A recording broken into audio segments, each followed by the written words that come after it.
ជាសួរពុកម៉ែបងប្អូនបាទនេះស្រូវ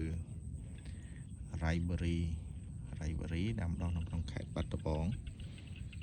ឡូវយើងស្ទង់ដៃហើយយើងបានប៉ុណ្ណេះហើយ